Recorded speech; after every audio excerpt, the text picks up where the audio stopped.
Dr. Ghatan, if I ask you about fungus, I'm sure there are many, many types of fungus and where you can get them, and maybe even, I don't know, maybe there's even different animals of funguses, and maybe there's even different names, and people don't even know this is a fungus because somebody gave it a different name, and they think it's something totally different when it's really, in the end, just a fungus. Anyway, seems to be a confused subject out there, at least it's for me. Can you shed some light on it? Sure. Well, people refer to fungus as ringworm. Ringworm?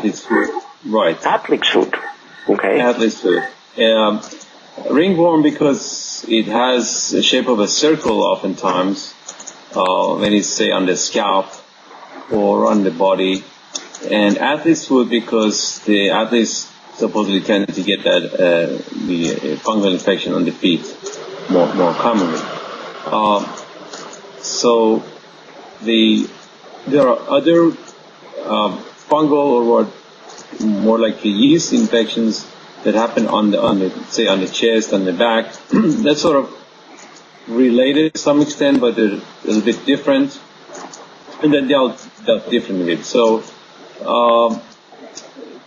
fungus is very common, especially in children. African American in particular on the scalp, it's very common to get fungal infection, and they know about the ringworm.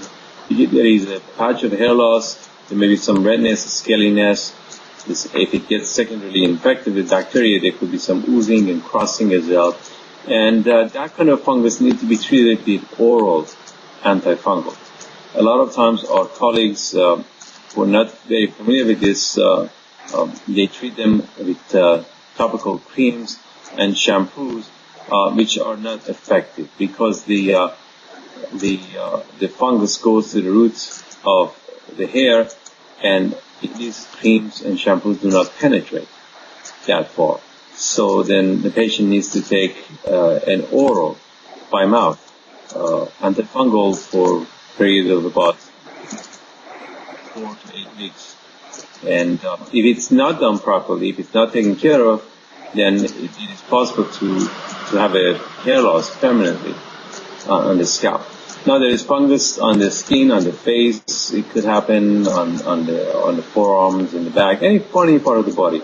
Oftentimes, what the fungus likes on the skin is a warm and moist environment, and that's why it's more commonly found on the feet and between the toes, on the sides of the feet, and in the groins, where it becomes moist and warm.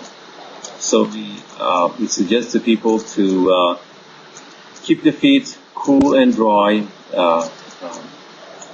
wear shoes and have cotton socks on, and maybe use some powder inside the shoes, powder on the feet to keep it dry and to prevent the infection. You can also powder the groins to avoid infecting the groins. It's interesting that oftentimes people have the fungus in the groin. The source is coming from the feet. It travels from the feet to the groins. Or other times they have it on the nail. Fungus of nail, also known as onychomycosis, is quite common, and it's a little bit more difficult to treat. Fortunately, we do have some medication nowadays by mouth that are much more effective and quite safe, but it has to be done under proper supervision and proper care. They do cure the problem, but it is possible for the fungus to return. There are just some people who are very prone to the fungus because of some genetic predisposition or their habits or their lifestyle or their work, where they're going to have a warm and moist environment where fungus is going to thrive.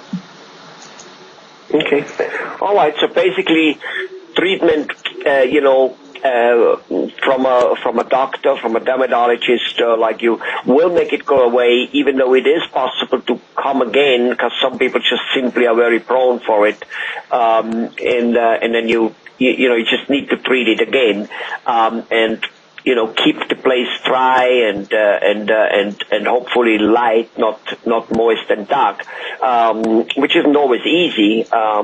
But I guess if you know that in winter you wear boots and stuff and it is more dry, more moist, I guess you just gotta be doing more hygiene work in the evening. Make sure the shoes get dried out. Make sure you change your socks more often, and at any potential opportunity, maybe take them shoes out or stuff like that. You know what I mean? Take the feet out, so that things like that. Right. Now, if a fungus, rather than being the inconvenient thing it is, does it have any other health effects we should be aware of? That, like, if we don't treat it, that something else will happen?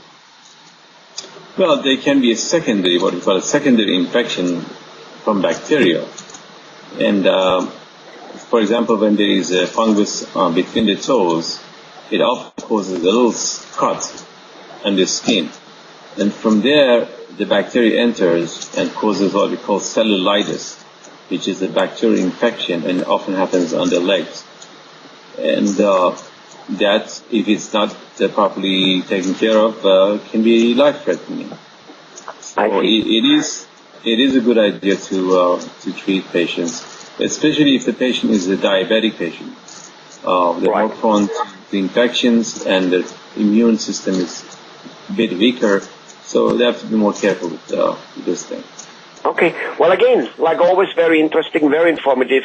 Thanks for your straightforward answers and telling us how it is. I'm sure that people out there will like it. Thank you very much, Dr. Ghatan.